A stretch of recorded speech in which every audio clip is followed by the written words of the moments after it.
In the next few khutbahs, and I don't know how many it will take, I will be speaking with you about a very famous ayah. It is famous for all the wrong reasons. It is used in many circles as a center of controversy in Islam. It is used also by many Muslims to express their confusion about how Allah could say something like that. It's a famous ayah about hitting women. And this is Surah An-Nisa, ayah number 34. And more often than not, when I've heard this ayah being spoken of, I've heard and I've seen explanation or discussion that isn't becoming of the word of Allah. And we can't hide away from what Allah says. We have to understand it, we have to properly declare it, and there are a few conditions we have to meet as believers in Allah and believers in the Qur'an and believers in the followers of Muhammadur Rasulullah sallallahu alaihi wasallam. So what I'm going to do today is some introductory comments. The purpose of those comments is to recalibrate our minds first and foremost. The right kind of attitude is necessary. And then once we do that, I hope to at least get started on this ayah. This is a very long ayah, and I'm probably going to go beyond this ayah onto the remaining ayat of this passage. So things are placed in a context. And we, inshallah, try to do as much justice as we can to each of the components of the words of Allah that He has given to us as a gift. So first and foremost, we believe as Muslims, وَكَلِمَةُ اللَّهِ هِيَ الْعُلْيَا. The word of Allah is the highest. There's nothing higher than the word of Allah. And what that means is, for me as a Muslim, that means that I cannot use my own assumptions, I cannot use my own bias, I cannot use my own culture, I cannot use my own new modern sensibilities, I cannot use peer pressure or societal pressure from outside, I cannot use any other force to put any kind of influence on what I get from the word of Allah, because the word of Allah is the highest. If, for example, somebody has a real problem with something Allah says, yeah? And I say, well, these people are going to be very offended by what Allah has to say, so maybe I should interpret it in a way that some people are not as offended. Then I put my concern for those people higher than the word of Allah. And then I no longer believe kalimatullahi hiya al-ulya. I no longer believe the word of Allah is in the highest place, because something else became higher, and now the word of Allah has to surrender to this pressure, the social pressure, right? And the social pressure is of two kinds. Some, and this particularly in the context of this ayah, some would like to interpret this ayah in a way that is not true about the Qur'an at all. Some would like to justify actions using this ayah. They would like to justify behaviors that the Qur'an never justified. And others would like to almost apologize for this ayah. We're sorry that, this is there. Let's find a new creative way of interpreting it so everybody thinks that we're not so savage and we're not that bad, right? So there are people that and these two things, they're both a kind of bias. Somebody wants to be abusive and they have an abusive mindset, and they grew up watching their mother being abused or their aunt being abused, and now they're a husband themselves and they want to carry on that legacy because they're scarred by it themselves. And now they're going to find this ayah as the perfect weapon to not only do the wrong that they're doing, but also use the word of Allah for it. You understand? So they can do that if they want. But then again, their anger, their rage, their pride, their cultural bias, their sense of supremacy, all of those things became al-ulya, right? Their kalima became ulya, not the word of Allah. And on the other hand, somebody says, this is so old time, this doesn't apply in this way, let's find a new creative figurative interpretation of it. That's also our fear talking. That's not, you're afraid of people, not afraid of Allah. How am I going to stand in front of Allah on Judgment Day and explain to Him that your word did not scare me, but people's opinions of me, because I believe in your word, that scared me more? Then what is the point of having empty khutbahs about the taqwa of Allah and the fear of Allah and the conversations about Judgment Day if we can't even be loyal to the word of Allah? That's the first preliminary thing that I wanted to mention to myself and to all of you. So the bottom line is, no matter what is said, if you speak the truth, someone will be offended. Someone will be offended. There is no such thing as speaking the truth and not hurting anybody's feelings. There is no such thing. Truth is disliked by someone or the other. And I tell you what I will try to explain about this ayah and the subsequent ayat is what I have come to understand to the best of my ability, having discussed the ayah with different scholars, having done my own research, language analysis, tafsir study, textual and contextual analysis. Whatever I can do as a human being to try to understand these ayat, I have tried to do. That doesn't mean that I own or have a copyright over the true interpretation of the ayah. That's not what it means. It means I have made my best human attempt to understand what Allah Azza wa Jalla is saying, which means I completely stand corrected. Somebody can come along and say, no, you're wrong for this reason, and this reason, and that is actually how we grow. Nobody claims that they have the full, complete, perfect understanding, and if someone does, then they have some kind of self-righteous pill they've had in the morning that I don't seem to have in my possession. I don't have that.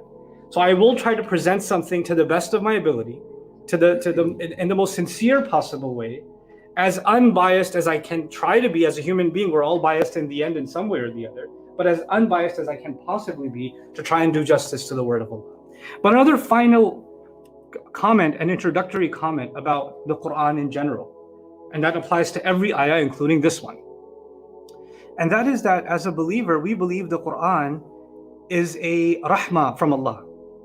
Like, Allah gave me life, that's a rahmah, that's love and care from Him. Allah gave me health, that's love and care from Him. Allah gave me the ability to provide for myself, that's rahmah from Him. Allah gave me health, that's rahmah from Him. Allah gave me parents, family, some of you got citizenship, that's rahmah from Him. Whatever circumstance you have, every blessing you and I have had is a result of Allah having rahmah on us. And that same Rabb of ours said, Ar-Rahman wa'allama al-Qur'an. He said, it is Ar-Rahman, the exceedingly unimaginably loving and caring one, that in fact taught the Qur'an. Which actually many haven't understood, that Allah could have used any one of His names to describe Him teaching the Qur'an, but He used Ar-Rahman. And what that means is everything He has taught in the Qur'an is a direct result of His extra overwhelming love and care for you and me. Man, woman, child, everyone, every human being. So nothing in the Qur'an contradicts Allah's rahmah. Nothing. If you want to understand something with a bias, if you want to understand the Qur'an with a bias, the only bias a believer should have is that this can only be rahmah from Him.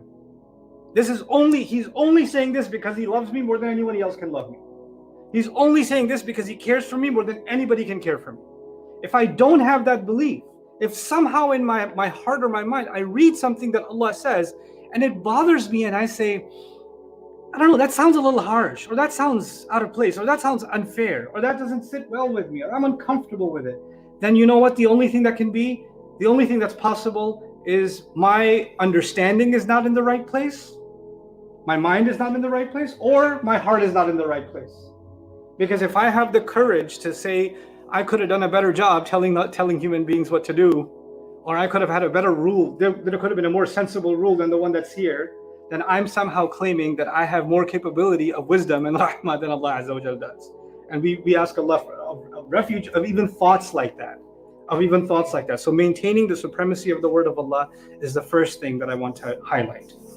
Now on to the ayat themselves. And today's subject is going to be something that I've talked about many years ago, but I will repeat because it's important for the purpose of this series. And that has to do with the fundamental term that defines the relationship between men and women in this ayah. Allah says, Ar-rijalu qawwamuna 'ala an-nisa'i. That's where the statement the ayah is opening with. Ar-rijalu qawwamuna 'ala an-nisa'. Those of you that are familiar with the Arabic language, even if you're not, Ar-rijal is men and Nisa is women. And in between the two, the khabar, men's role has been defined in this statement. And the statement is, men are, now I won't translate it yet, I'll just say the Arabic, qawwam over women. Men are qawwam over women. Now we have to really understand the word qawwam. So if we don't understand that word right, the rest of everything Allah says will not be set right. You know how like when you're taking a course, if you don't get the proper orientation, the rest of it's going to be off. If you didn't understand the concepts in chapter 1, forget the rest of the book. Right? So the statements that are about to be made in this ayah open with this opening remark. And that remark sets the stage for everything else that is about to be said.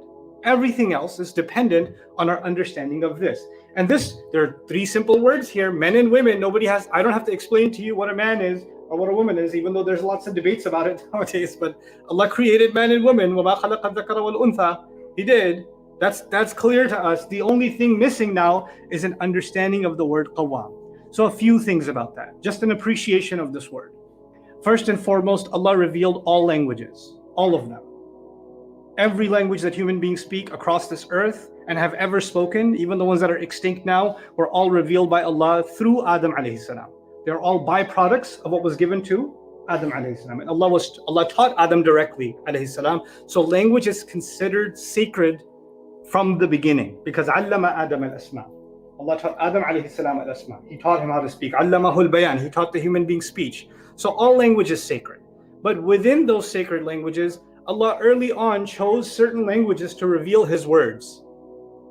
Right? So He chose certain languages for His revelation. So a language that was honored by Allah was the Hebrew language, for example, when Torah was revealed to Musa alayhi salam, as an example. Similarly, of all the languages, Allah honored the Arabic language, just like He honored the Arab Prophet alayhi salam, above all else, because He chose to reveal His final word in the Qur'an, in the Arabic language. And within the Arabic language, there are thousands upon thousands of words and roots. There's a system of roots in Arabic. And He didn't use all of those roots in the Qur'an. He only chose 2%, if you will, or less, of the vocabulary of the Arabic language was used in the Qur'an.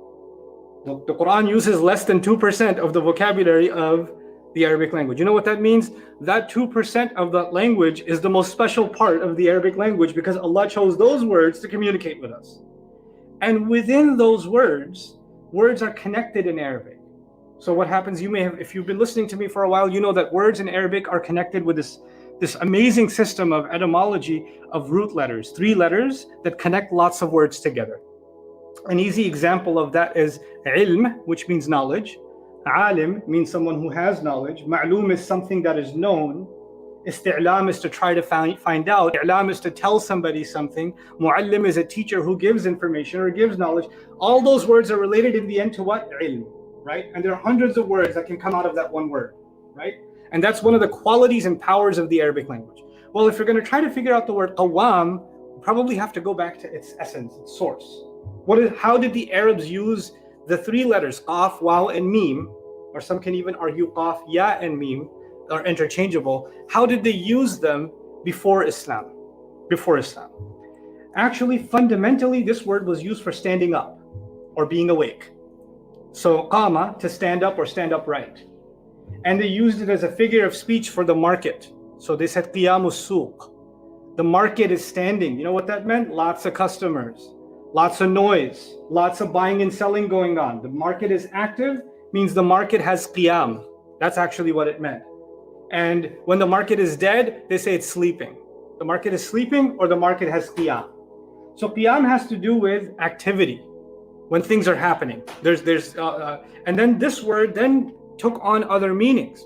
It took on the meaning of standing up for something and being firm on your commitment. So for example, وَرَبَطْنَا عَلَى قُلُوبِهِمْ إِذْ قَامُوا فَقَالُوا. We gave the young people of the cave in that story in Surah Al-Kahf, they were very scared that they were going to get the death penalty for believing in one God, because everybody in their town believed in different gods. And they were defying the king by not worshiping or showing homage to that false god, the statue for which they built. So now the whole town is standing and they're expecting them to explain themselves. Imagine them being on trial and the court is there, the cops are there, the security is there. If they say the wrong thing, they get the death penalty. Their parents are ashamed of them. Everybody is ashamed of them. The whole town is angry at them. And they have to now speak.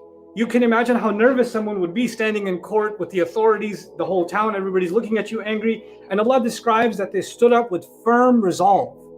They stood up like strong. قَامُوا فَقَالُوا. They rose. And that's how this has been interpreted by Mufassirin correctly as azima.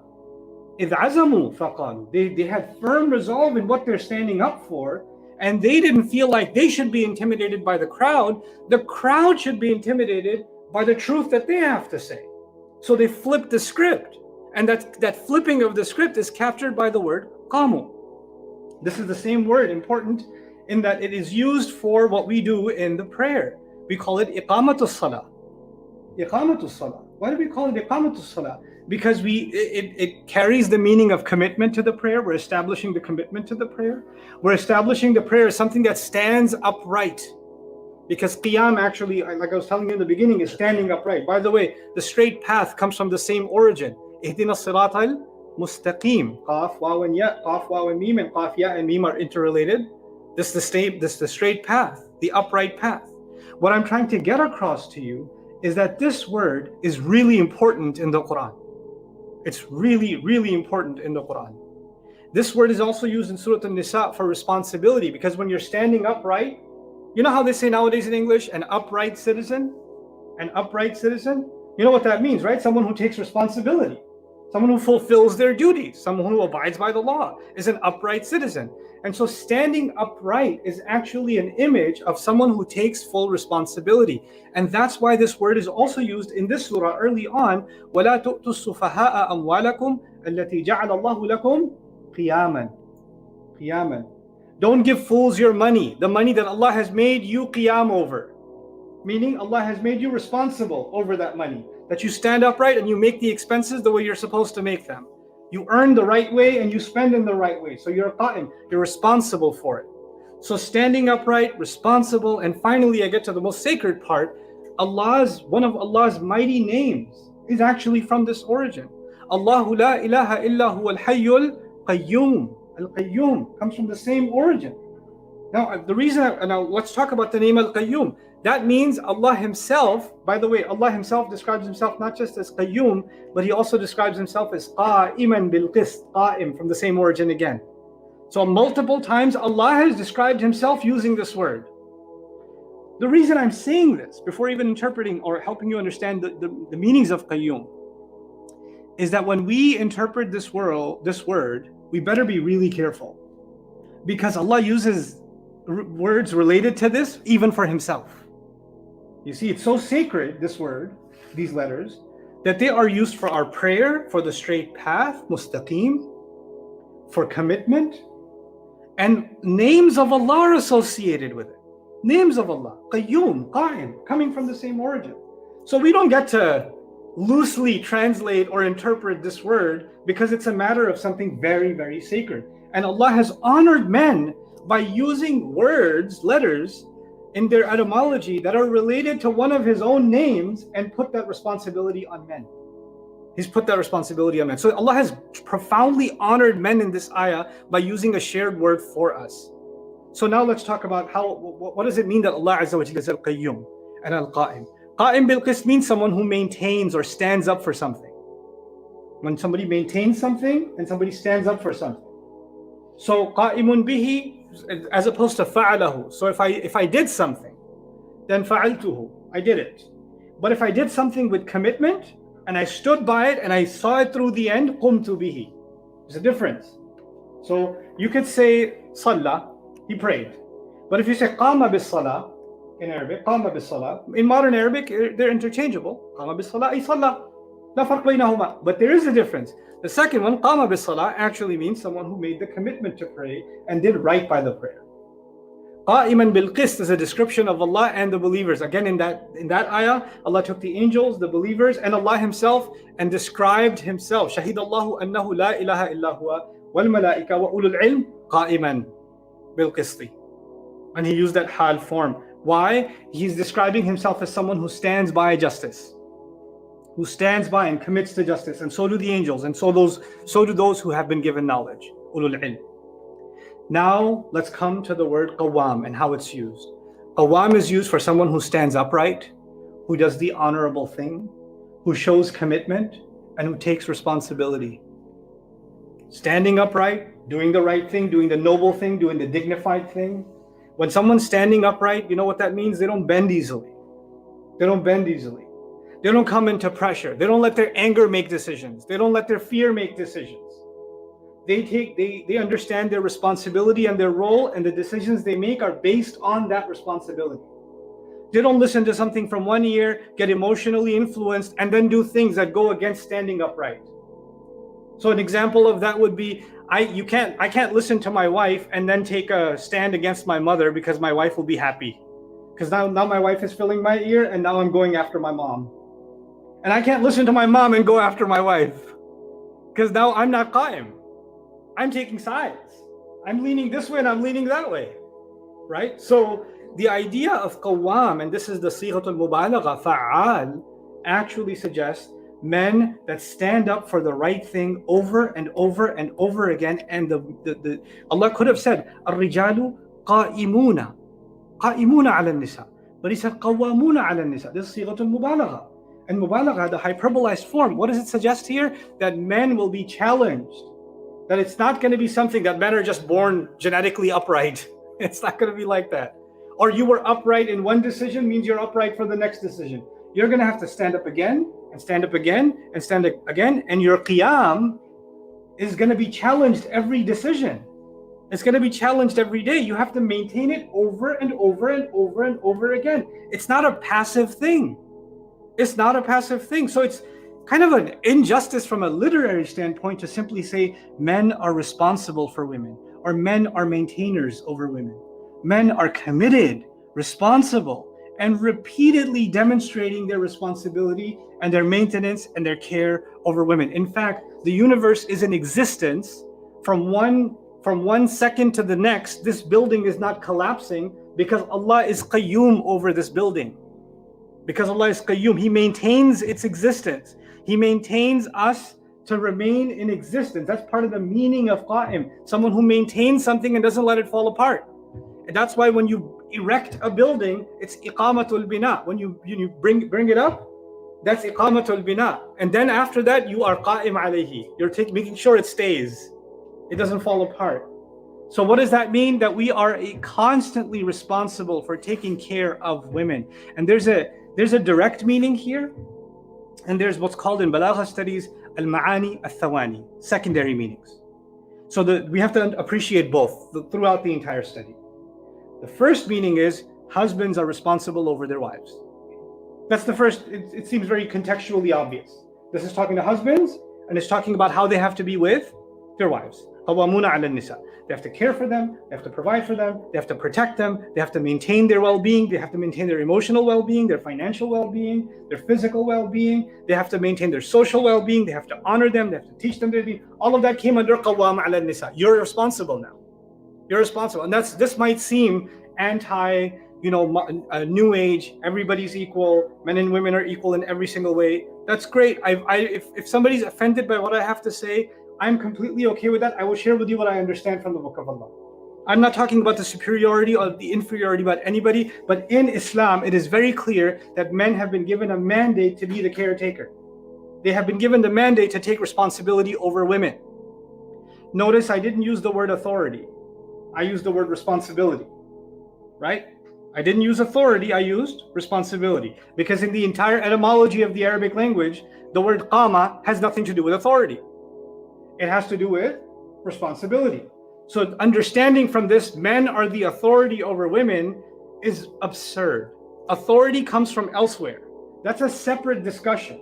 Who's the Amir of the house is a separate discussion. That is not the discussion in this ayah. Don't bring into this ayah something Allah didn't say. We have to speak the truth, whether we like to hear it or not. And when somebody gets offended, what are you saying? So men have no authority? No, that's what you're saying. That's what you're implying. You want to get jumpy about it? You want to get, a little bit rattled about it and triggered that I'm trying to say something I didn't say? That's on you. But I have to, and we have to be as honest with the word of Allah, no matter who gets triggered, no matter who gets offended. A female might get offended. What do you mean they're responsible? What, I'm not responsible? You want to take that and run with it? That's up to you. I still have to do, and you still have to do as much justice as we can to the word of Allah as it has been said. So the point here is men have been given responsibility over women, and the first implication is husbands over wives. But there are secondary and tertiary implications. Brothers are responsible for their sisters. Sons are responsible for their mothers. Fathers are responsible for their daughters. We have a responsibility to the women in our lives. All of them, not just our spouses. And they also depend many times for emotional support, emotional protection, financial protection, physical protection, social protection from a mother can expect that from her son. A sister can expect that from her brother, can't she? So we have to take that role of qawwam and apply it across the board. And this is a very powerful reality. It's a powerful reality because in saying so, that's the secondary meaning, not the primary, the secondary meaning. What that does is it makes me understand as a man that Allah created me as a slave of His, and He gave me certain responsibilities. He made me responsible for the prayer. He made me responsible for, paying my zakat. He made me responsible for earning halal. And I'm answerable to Allah for all of those things. Everything He put responsibility on me, I'm answerable to Him. So when He made me responsible for women, He made me responsible for making sure they're okay, for maintaining, for doing right by them, for teaching them the deen. That means just like Allah will ask me about my prayer, Allah will ask me about the women in my life. He'll ask me about my mother. He'll ask me about my sister. And more directly, He'll ask me about the spouse. This is why the Rasul ﷺ says, خَيْرُكُمْ خَيْرُكُمْ لِأَهْلِهِ. The best of you are the ones that are the best to their family. The best of you are the ones that are the best to their family. This is where the ayah began. And you know the tragedy of this ayah, at least what we've done with this ayah, the ayah began by putting a huge responsibility on who? On men. And now we have the audacity to think this ayah is about putting men at an advantage. Benefits are not being discussed here. You know what's being discussed here? Responsibility. And we flipped it. Instead of taking responsibility, we've turned this ayah into men have rights because they have the authority over women. Your rights are there. My rights are there. There are certain things in which I do in fact have authority, as politically incorrect as that might sound. And that will come under discussion too. But let's take one phrase at a time and properly understand it sincerely as the slaves of Allah. So he starts by saying, الرجال قوامون على النساء. The next phrase, inshallah, in next khutbah, بما فضل الله بعضهم على بعض, and then وبما أنفقوا من أموالهم. That will be our task next time, inshallah ta'ala. I pray that Allah Azza wa Jal gives me the ability to be clear in my speech and to be able to communicate these things to you in a way that pleases Allah, and that you're able to take the best of what I say and be able to apply it in your lives. May Allah Azza wa Jal make us those that live by the word of Allah and show loyalty to Allah and His Messenger in everything that we do, and overlook our mistakes and our shortcomings of the past, and that we're able to rise to the occasion and show Allah Azza wa Jal that we are still His slaves, returning back to Him in tawbah and correcting our ways. Barakallahu li wa lakum fil Qur'an al-Hakim wa nafa'ani wa iyyakum bil ayati wa dhikril hakim.